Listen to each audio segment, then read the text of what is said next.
Hi everyone, welcome to my channel Mansoor's in Canada, and let's begin today's video.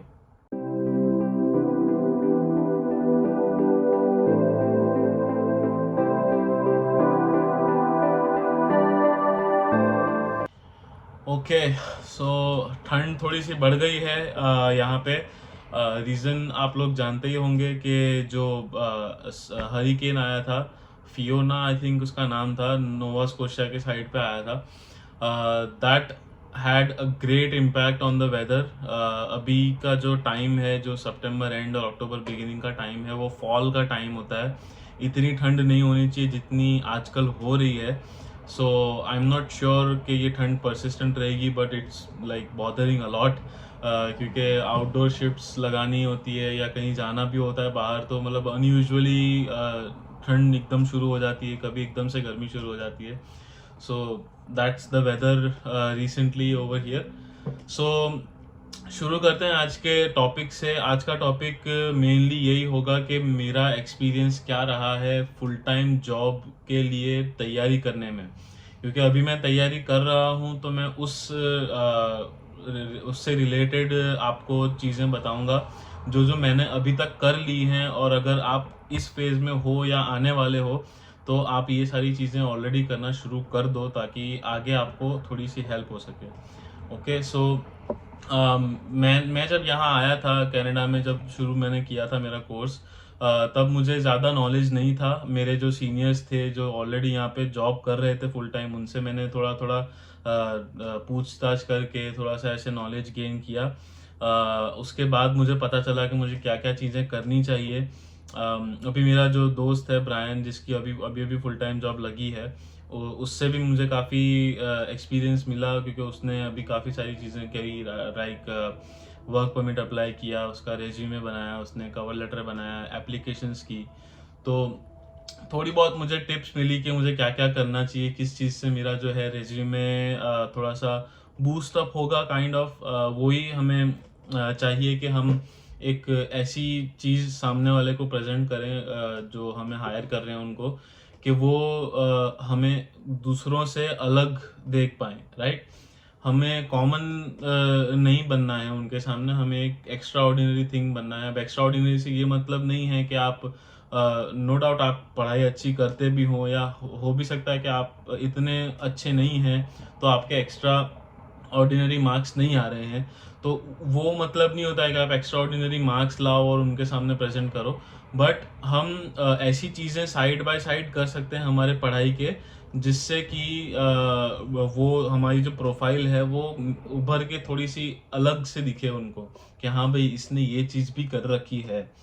तो last मैंने जो आपसे बात की थी एक वीडियो में, जब हमने सर्टिफिकेशंस के बारे में बात की थी, वो भी इस चीज़ में इंक्लूडेड है कि आपकी फुल टाइम जॉब के लिए प्रिपरेशन में जो जर्नी है, वो वहाँ मतलब क्या क्या आपको करना चाहिए।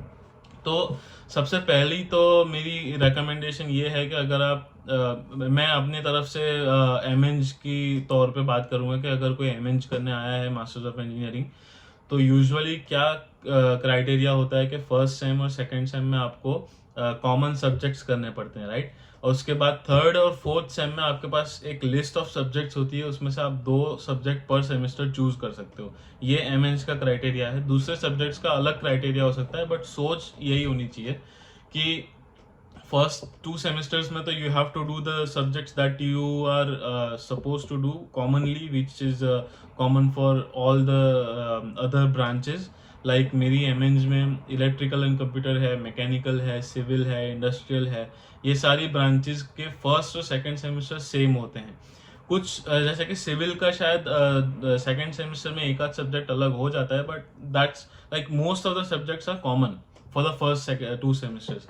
अब थर्ड सेमेस्टर में अगर आप आते हो, तो आपको एक लिस्ट ऑफ सब्जेक्ट्स मिल जाएगी, मतलब सेकंड सेमेस्टर के एंड में मिल जाएगी। तो आप सीनियर्स से कंसल्ट करो, सीनियर्स से अपना कांटेक्ट बनाओ, उनसे पूछो कि हमें कौन सा सब्जेक्ट लेना चाहिए, कौन से सब्जेक्ट में प्रोफेसर्स अच्छे हैं, फैकल्टी अच्छी है, जीएस अच्छे हैं जो रिस्पॉन्ड जल्दी करते हैं, करिकुलम किस चीज़ का अच्छा है, अगर ऐसा कोई करिकुलम है जो बहुत ज़्यादा टफ है, और बहुत सारे लोग उसमें कोप अप नहीं कर पाते हैं, तो उसमें जाना कोई मतलब नहीं है, राइट। वो एक चीज़ हो गई कि भाई आप कंसल्ट करो कि कौन से फैकल्टी और करिकुलम अच्छा है, और दूसरा आप अपनी चॉइस से देखो कि आपको क्या चीज़ आगे परस्यू करनी है। तो फॉर एग्जांपल मैं आपको ये बता सकता हूँ कि मैंने सेकंड सेमेस्टर में एक सब्जेक्ट लिया था डेटा माइनिंग, और दूसरा सब्जेक्ट लिया था कंप्यूटर नेटवर्क सिक्योरिटी। अब कंप्यूटर नेटवर्क सिक्योरिटी में मुझे ये नहीं पता था कि उसमें जो उसका सिलेबस है वो क्या होने वाला है।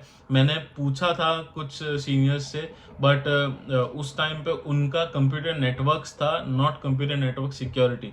बिकॉज ये जो कंप्यूटर नेटवर्क सिक्योरिटी था उसका नाम कुछ और था पहले, आई थिंक साइबर सिक्योरिटी या समथिंग था ये कोर्स का। तो हमारे सेमेस्टर में चेंज हो गया था, तो मुझे और परितोष को हमें ये लगा कि ये जो सब्जेक्ट है this is gonna be like similar to computer networks which we want to do.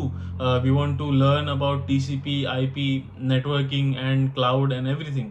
तो उसके रिलेटेड अगर ये सब्जेक्ट है तो हम ले लेंगे और आगे हमारे को मतलब ये काम आएगा।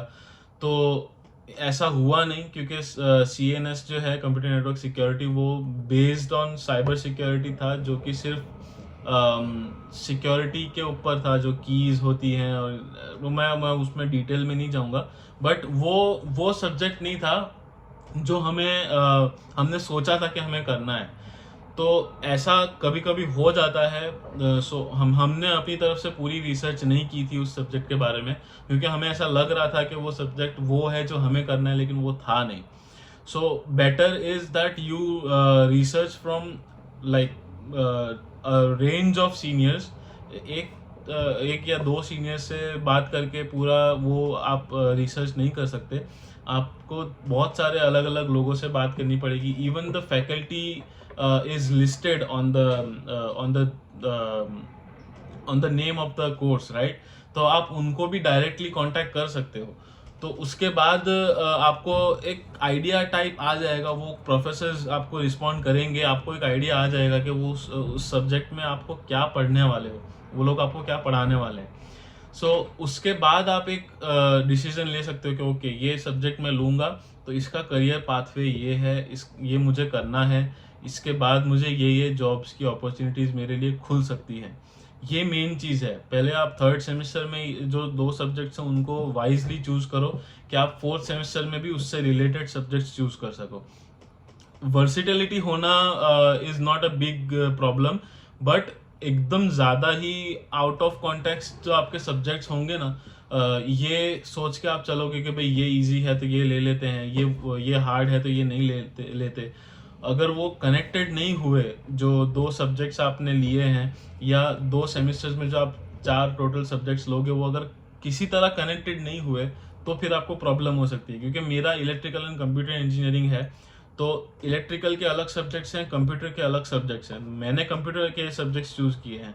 अब कुछ इलेक्ट्रिकल के सब्जेक्ट्स भी थे जो कि सीनियर्स ने रेकमेंड किए कि भाई बहुत इजी है, कुछ करना नहीं है, करिकुलम भी बहुत इजी है, इजीली पास हो जाओगे अच्छे नंबर से। But numbers are not important, right? The thing is that you have to select something that is knowledgeable for you and that is helpful for you in your career, like future career. तो वो main चीज़ है ये जो आपको third और fourth semester में ध्यान में रखनी है। ज़्यादातर सब्जेक्ट्स में, ज़्यादातर कोर्सेज में यही होता है कि आप सिलेक्ट कर सकते हो थर्ड एंड फोर्थ सेमेस्टर में। दूसरे अगर कोर्सेज में डिफरेंट है तो स्टिल सोच यही होनी चाहिए कि आप वो पाथवे चूज करो जो आपको आपके फुल टाइम जॉब में हेल्प करेंगे। ताकि क्योंकि आप जब फुल टाइम जॉब सर्च करोगे, ऐसे ही आप अभी भी लिंक्डइन पे जाके फुल टाइम जॉब सर्च कर सकते हो जो आपको करनी है, जो आपकी फील्ड है उस बारे में, और देखो कि उस जॉब लिस्टिंग में उन्होंने क्या क्या चीज़ें लिखी हैं डिस्क्रिप्शन में, उनको क्या क्या चाहिए। ऑब्वियसली अगर आपके पास एक्सपीरियंस है प्रायर इंडिया से या कहीं और से तो आप उसके हिसाब से जॉब ढूंढ सकते हो। अगर आपके पास एक्सपीरियंस नहीं है तो एंट्री लेवल जॉब भी लिस्टेड होती है लिंक्डइन पे, इंडीड पे, हर जगह होती है। LinkedIn is the most recommended one दो। तो वो आप एक बार देखो कि उसमें क्या लिखा हुआ है, उनको क्या रिक्वायरमेंट्स चाहिए।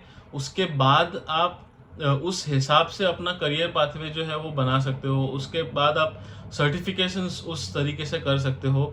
आपका रेज्यूमे जो है वो बिल्डअप करने के लिए आप जो आपके सीनियर्स हैं जो ऑलरेडी फुल टाइम जॉब कर रहे हैं उनके कांटेक्ट में आओ, अपने फ्रेंड्स के फ्रेंड्स से कांटेक्ट में आओ, इस तरह से कनेक्शंस बनाओ। कनेक्शंस बनाना बहुत ज़रूरी है यहाँ पे, क्योंकि अगर कनेक्शंस नहीं बनेंगे तो रेफरेंसेस नहीं बनेंगे। रेफरेंसेस नहीं बनेंगे तो जैसा कि मैंने पहले भी बहुत बार बोला है, जॉब मिलना बहुत मुश्किल होती है रेफरेंस के बिना। सो इम्पॉसिबल नहीं है बट बहुत मुश्किल होता है। So references are very important over here. तो आप ये कर सकते हो कि फ्रेंड्स के फ्रेंड्स से बात करो, सीनियर्स को ढूंढो, उनसे बात करो, लिंक्डइन पे लोगों से कनेक्ट करो, उनसे बात करो कि भाई मुझे ये चीज़ परस्यू करनी है, आपने भी ये चीज़ परस्यू करी है, तो मुझे थोड़ा गाइडेंस दो कि मुझे क्या करना चाहिए। फ्रीलांसिंग लोग करते हैं ऑनलाइन, जो कि आपको रेज्यूमे के ऊपर टिप्स दे सकते हैं कि किस तरह से रेज्यूमे बिल्डअप करना है, लिंक्डइन प्रोफाइल आपकी किस तरह से आप बिल्डअप कर सकते हैं। ये सारी जो चीज़ें होती हैं वो बहुत सारे लोग आपको टिप्स दे सकते हैं। And online you can read some articles about that as well. Like बहुत सारी चीज़ें हैं जो आपको इंटरनेट पे मिल जाएंगी जिससे कि आप अपना रेज्यूमे अच्छे से बिल्ड कर सकते हो। और अगर आपका कोई क्लोज फ्रेंड है जिसकी अभी रिसेंटली फुल टाइम जॉब लगी है, तो आप उससे उनका रेज्यूमे मांग लो कि भाई हमें तुम्हारा रेज्यूमे दो, तुम्हें इस पे फुल टाइम जॉब लगी थी, तो हम इससे इंस्पायर्ड होके अपना कुछ इसी तरह से इंफॉर्मेशन रखेंगे अपने रेज्यूमे में भी, ताकि हमारा रेज्यूमे भी उस स्टाइल का बन सके जो अभी एक्सेप्टेबल है। राइट, ये अपनी मेंटेलिटी होनी चाहिए। सर्टिफिकेशंस, जैसा कि मैंने बोला कि आप जॉब रिक्वायरमेंट्स के हिसाब से सर्टिफिकेशंस लो। लिंक्डइन पे स्किल के बैजेस होते हैं। अगर आप स्किल अपने प्रोफाइल पे ऐड कर रहे हो कि मेरे पास कम्युनिकेशन स्किल है, ये स्किल है, वो स्किल है, प्रोग्रामिंग के ज़्यादातर बैजेस होते हैं, तो वो बैजेस आप टेस्ट दे के गेन कर सकते हो। वो गेन करो। आपकी लिंक्डइन पे प्रोफाइल पे लोग चेक करते हैं, जब हायरिंग करते हैं ना, तब वो लोग चेक करते हैं कि आपकी प्रोफाइल पे क्या क्या चीज़ें हैं, आपने कौन से सर्टिफिकेट किए हुए हैं, आपके पास बैजेस हैं या नहीं। They do matter, they will seem like it's just a small thing but they do matter. So ये आपको ध्यान में रखना है। अभी तक तो मैंने यही पाथवे जो है वो फॉलो किया है, यही चीज़ें मैंने ध्यान में रखी है। मैंने ब्रायन से उसका रेज्यूमे भी मांगा है, and I am working on my resume so that it can be ready for when I want to apply my full time jobs, right? तो उस टाइम पे मेरे पास सारी चीज़ें रेडी हो। अलग अलग फील्ड्स का अलग अलग रेज्यूमे आपको बनाना है, अलग अलग पोजीशंस का अलग अलग रेज्यूमे, अलग अलग कवर लेटर्स बनाने हैं, ताकि आप हर जगह पे इंस्टेंटली अप्लाई कर सको। सिर्फ कंपनी का नाम चेंज करो, आपका जो रोल है वो थोड़ा सा इधर उधर करो, थोड़े से वर्ड्स अपने चेंज करो, वोकेबलरी थोड़ी सी चेंज करके अप्लाई कर दो। इस तरह से आप इंस्टेंटली एप्लीकेशंस कर सकते हो। क्योंकि ये बात आपको ध्यान में रखनी पड़ेगी कि 50 या 60 एप्लीकेशन से कुछ नहीं होगा। एटलीस्ट 200-300 एप्लीकेशन आप करोगे, तब एक्सपेक्ट ये करना कि 2 या 3 में से रिप्लाई आएगा आपको। इतना कंपटीशन यहाँ पे बढ़ गया है। तो एक्चुअली इतना ही होता है, यूजुअली भी यही रिकमेंडेशंस दी जाती है कि 200 से 300 एप्लीकेशंस तो मिनिमम आपको करनी ही करनी है। वो तो आपकी मतलब वो है कि आपको करना ही है, इसके बिना तो आपको जॉब मिलने ही नहीं वाली है।